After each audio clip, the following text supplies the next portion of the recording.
me gustaría saber qué os parece que la gente quiera estudiar Derecho, quiera ser abogado, por las películas de abogados que son muchas veces muy alejadas de la realidad, sobre todo las series. Hay series que te lo presentan como una profesión llena de tensión, de misterio. Bueno, vamos a ver.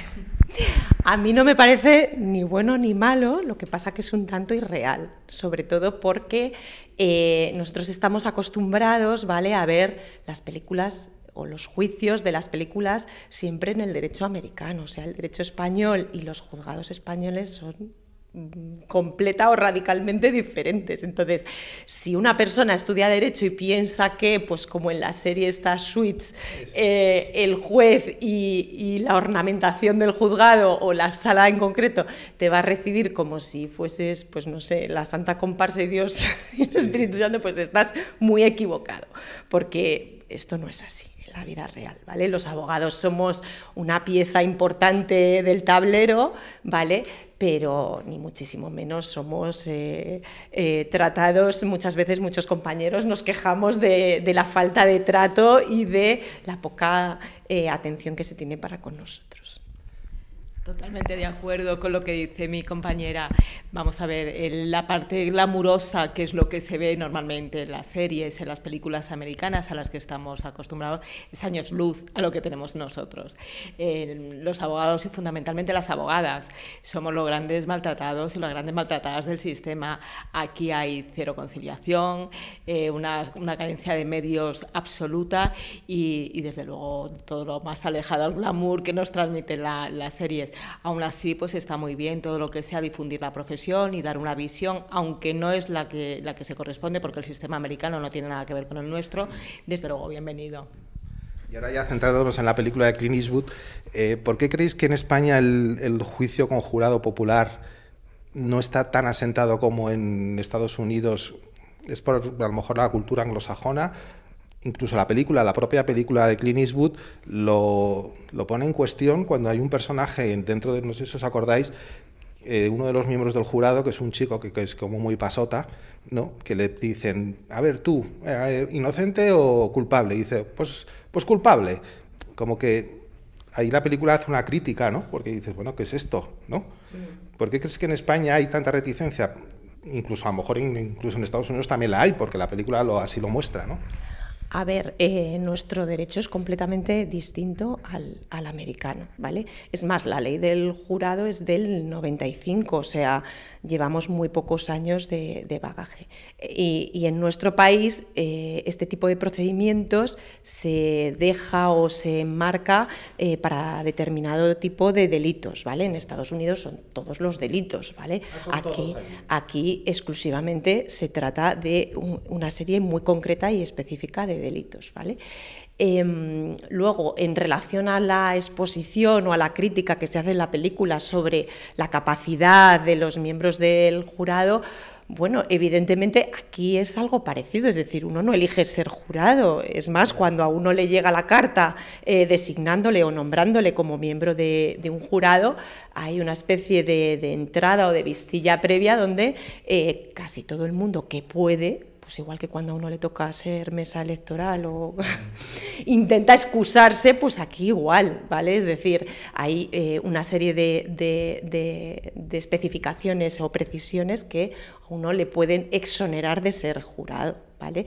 Entonces, bueno, como decimos, la ley prevé pues, ese tipo de excepciones y luego en esta vistilla las partes, los letrados de la acusación, del Ministerio Público y de la Defensa también pues, tienen la capacidad de recusar a un miembro del jurado, ¿vale? Entonces, en este caso, en la vista, pues vemos al chaval pasota, pero luego nos encontramos con otro tipo de personajes, como puede ser pues, el que ha sido un cargo en la policía o una persona que ya está como más avezada en el tema porque ha participado en distintos procedimientos del jurado.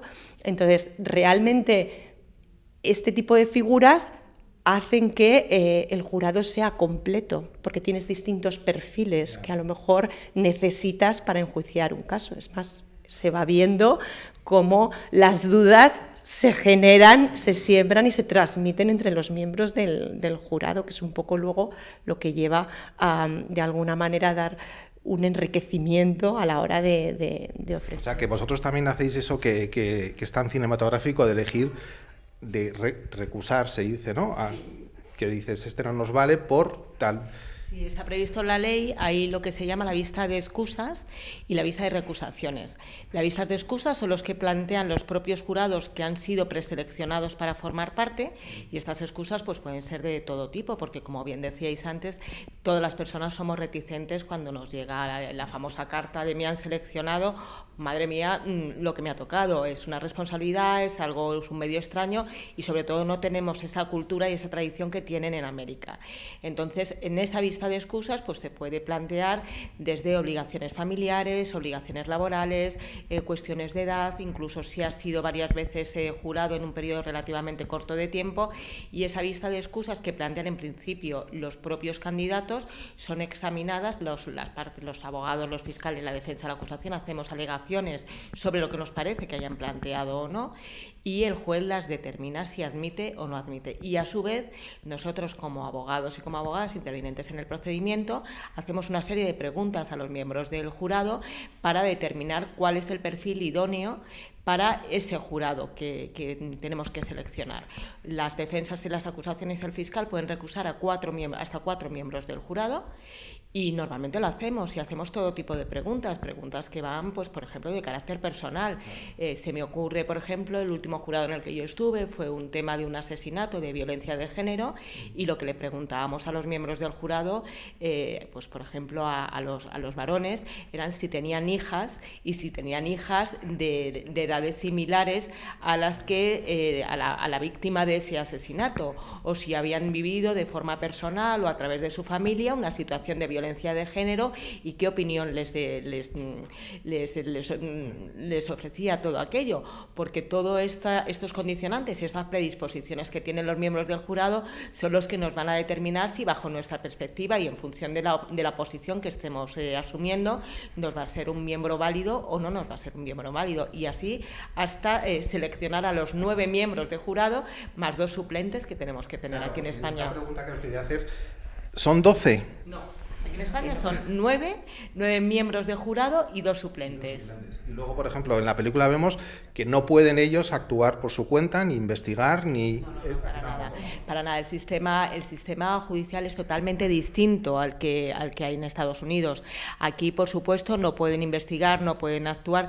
Bien es cierto que todos llegan con una idea predeterminada al juicio, pero les cambia radicalmente, porque se van practicando pruebas, van viendo las periciales, van viendo las testificales, pueden participar activamente incluso en las pruebas, porque pueden formular preguntas a través del representante del jurado, pueden formular preguntas, y ellos pueden hablar entre ellos, pero no pueden ni comentar, tienen un juramento de confidencialidad, y no pueden comentar lo que pase dentro de la sala. Y además hay una diferencia fundamental que lo comentábamos en cuanto a lo que ocurría en la película.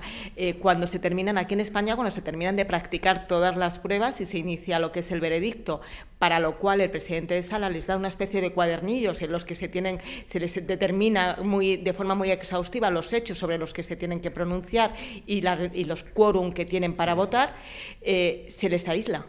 No se pueden marchar a casa, lo que veíamos en la película de se marchan a casa, intentan investigar, luego vuelven, luego comentan con unos, con otros. Aquí es absolutamente impensable. Una vez que terminan de practicarse las pruebas, vienen el último día, vienen a sala con su maletita, y cuando terminan las pruebas les entregan el pliego de veredicto, y se los llevan a un hotel. Y están aislados en el hotel hasta que alcanzan el veredicto, para no contaminarse y para que la deliberación sea lo más pura y lo más protegida posible, para que solamente puedan hablar entre ellos y puedan consensuar entre ellos los resultados. El sistema es radicalmente distinto. Sin desvelar mucho de la trama, esta señora es una fanática de los true crime, y bueno, el true crime ahora mismo está súper de moda, sobre todo con las series, ¿no? Vosotras, como abogadas, ¿qué pensáis de este fenómeno que atrae a tantísima gente y que a la vez es tan interesante, ¿no? Porque es reconstruir crímenes reales con la mayor fidelidad posible? A ver, yo no sé si lo que voy a decir es muy correcto. Me disculpáis porque no soy una gran cinéfila, ¿no? Pero, a ver, yo como tal series no he visto. Lo último que he visto sí que han sido como docuseries o reportajes. Es una serie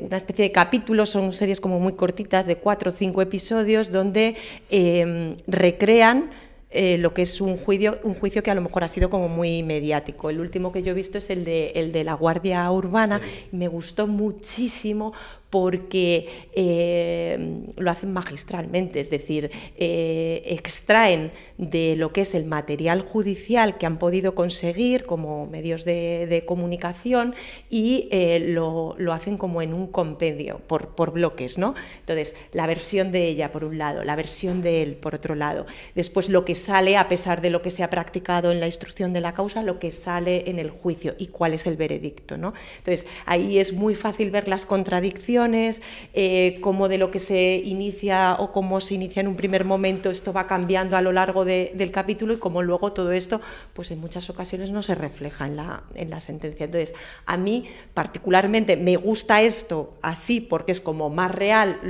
a lo que yo estoy acostumbrada en el ejercicio de la praxis profesional, que a lo mejor ver pues la serie que Netflix o la plataforma X ha llevado a cabo sobre un crimen determinado, ¿no? Que también está muy bien como ficción y demás, pero que a mí no me aporta tanto. Yo también prefiero la reconstrucción real a mí que la ficción. Me gusta más, pero luego en otras ocasiones pues me apetece también desconectar un poquito del día a día y ver algo más triviano y más... Es un fenómeno que está arrasando, porque es lo que más se vende ahora mismo en plataformas, ¿no? Sí, en plataformas, incluso en podcast.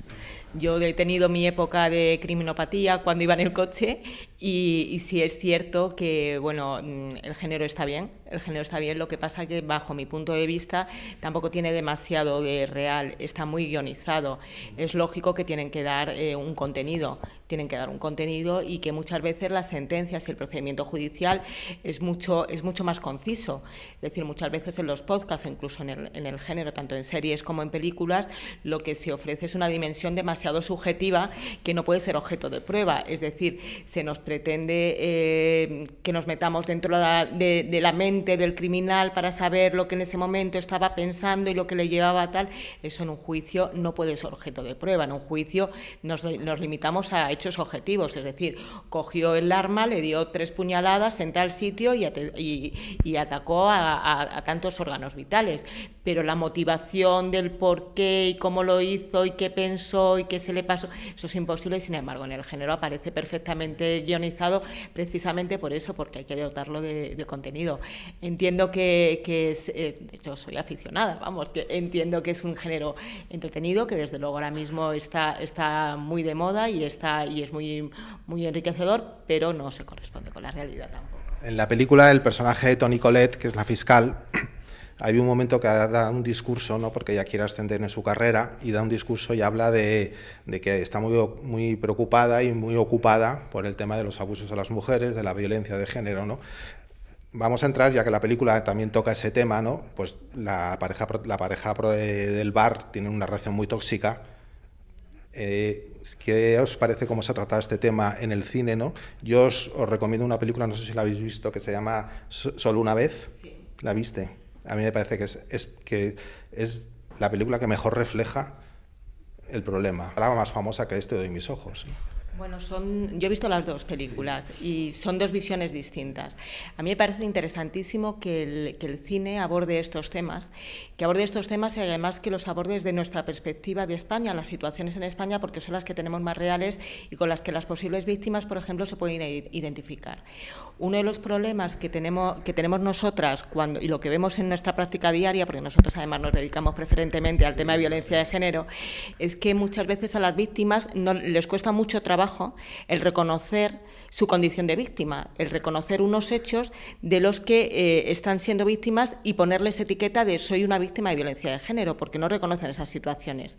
Sin embargo, cuando están viéndolo en el cine no tienen ningún problema en esa misma situación reconocerlo en una tercera persona. Con lo cual, la labor divulgativa es muy importante porque a través de lo que están visionando en una tercera persona pueden identificar conductas de las que están siendo ellas objeto, con lo cual es maravilloso. Y además estas dos películas me parecen muy interesantes, cada una por una cosa. La primera de ellas porque ofrece la visión en primera mano de lo que es la trayectoria de una víctima de violencia de género. Es decir, cómo ocurren los hechos, las decisiones a las que se tiene que enfrentar, tengo que salir de mi casa, me tengo que llevar a mi hijo, la incomprensión de la sociedad, tengo que empezar de cero, me tengo que ser yo la que me marcha a pesar de ser la víctima, y cómo tiene que reorganizar su vida. Y luego al final, bueno, la película pues transmite desde mi punto de vista un mensaje de esperanza de que la vida continúa y que puede tomar el control. Y en la segunda parte en la otra película, la de Solo una vez, me parece también muy interesante porque se da un mensaje brutal. Es decir, ahí lo que se ve es una terapeuta que trabaja con víctimas de violencia de género y se nos ofrece la visión profesional. Y el mensaje que nos da, y que entiendo que es el fundamental, hay una escena de la película en la que se dice algo así como por este despacho han pasado todo tipo de mujeres poderosas, mujeres con...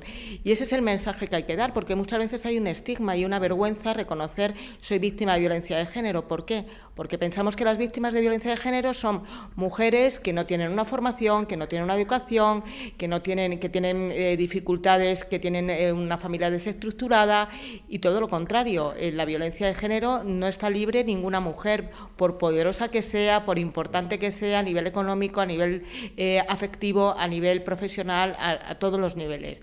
Y ese es el mensaje de la película, y la verdad que me parece muy, muy bueno y muy potente.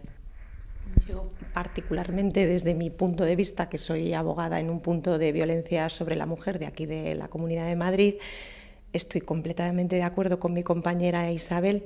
Mi granito de arena a aportar o a sumar en lo que ella ha dicho, yo la última película que he visto ha sido una americana, Romper el Círculo, de Blake Lively, sí, donde, bueno, de forma muy sutil se va dando como una visión de cómo el haber vivido violencia en los años de tu más tierna infancia puede de alguna manera evidenciar o